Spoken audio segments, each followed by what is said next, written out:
امریکہ، ایران اور اسرائیل کی جنگ میں صرف خلیجی ممالک ہی متاثر نہیں ہو رہے بلکہ ساتھ وسطی ایشیا کو بھی متاثر ہونا پڑ رہا ہے۔ خلیجی ممالک سے جو تیل کی ترسیل تھی وہ بند ہونے کی وجہ سے پاکستان میں ڈیزل اور پیٹرول کی قیمت میں کل رات اضافہ کر دیا گیا ہے۔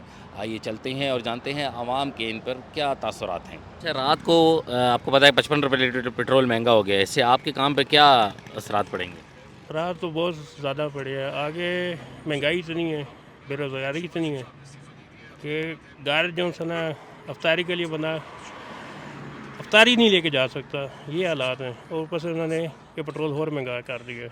اللہ تعالیٰ ان کو ہدایت دے، ان کو خوف خدا دے کہ کچھ ترس کھائیں غریبوں کے اوپر۔ اللہ پاک نے ایک نظام چلایا ہوا ہے، اس نے چلانا ہی چلانا ہے۔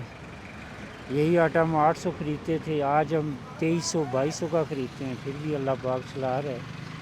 لیکن یہ ہے کہ جو عام آدمی ہے اس کے لیے مشکلات بہت ہے کہ اللہ پاک نے نظام چلانا ہے، نہیں تو جو انسانوں کی سوچ ہے اس تک تو ہو تو یقیناً بھوکے مار جائیں۔ بہت غریب آدمی کے لیے تو مسئلہ بن گیا ہے، گزارا کرنا کیا بہت مشکل ہے۔ حکومت کو یہی کہنا چاہوں گا، مہربانی کر کے یا تو فیول کم کریں تو یا ہمیں کوئی حل بتائیں کہ ہم کیا کریں۔ جو ہوگا سب کے ساتھ ہوگا، آپ کے ساتھ، میرے ساتھ، سب کے ساتھ برابر ہونا ہے جو بھی ہونا ہے۔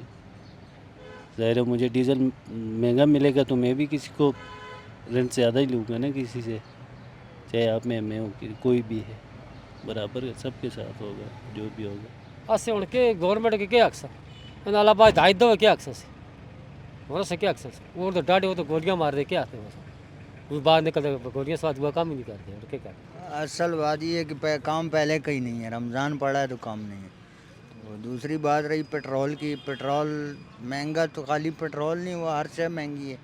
اور صبح کا 1 روپے کا کام نہیں کیا، چھوٹے چھوٹے بچے ہیں کہاں جائیں گے۔